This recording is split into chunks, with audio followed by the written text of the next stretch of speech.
மூன்று கால் கொண்ட முனிவர் பற்றி உங்களுக்கு தெரியுமா? உலகிலே 3 கால்கள் கொண்ட முனிவர் என்ற பட்டம் ஒருவருக்கே உள்ளது. அவரை பார்த்தவர்கள் அதிசயமாய் பார்த்தார்கள். ஆனால் இந்த 3வது கால் சிவபெருமானின் நேரடி அருளால் வந்தது என்று தெரியுமா? இந்த முனிவர் வேறு யாரும் இல்லை, பீருங்கி முனிவர். சிவபெருமானின் மிகப்பெரிய பக்தர். அதனால் தான் அவர் சிவனை தவிர வேறு தெய்வம் இல்லை என்று நம்பினார். பீருங்கி முனிவர் தினமும் சிவனை பூஜை செய்தார். நம்முடைய அம்மையும் அப்பனுமான சிவபார்வதி முன் தினமும் அர்ச்சனை செய்யும் பொழுது அவர் சிவனை மட்டுமே வணங்கினார். அவருடைய கண்கள் சக்தி தெய்வீக வடிவத்தை பார்க்கவே இல்லை.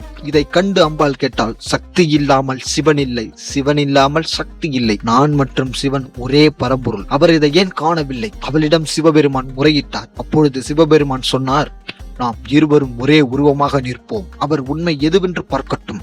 சிவனும் சக்தியும் அர்த்தநாதீஸ்வரர் வடிவம் எடுத்து ஓர் உருவத்தில் இணைந்தனர். பீருங்கி முனிவர் பூஜைக்காக வந்தார். அம்மையும் அப்பனும் ஒன்றாக நின்றதை கண்டு ஆச்சரியப்பட்டார். அவர் மனதில் ஒரே எண்ணம், சிவன் மட்டுமே வணங்க வேண்டும். அவர் உடனே வண்டு வடிவம் எடுத்து சிவனை மட்டுமே வலம் வந்தார். இதனை கண்டு பார்வதி சினம் கொண்டாள். என்னை மறைத்து சக்தியை நிராகரிக்கிறாயா என கேள்வி இருந்தது. அவள் பீருங்கியின் உடலில் இருக்கும் சக்தியை நீக்கினாள்.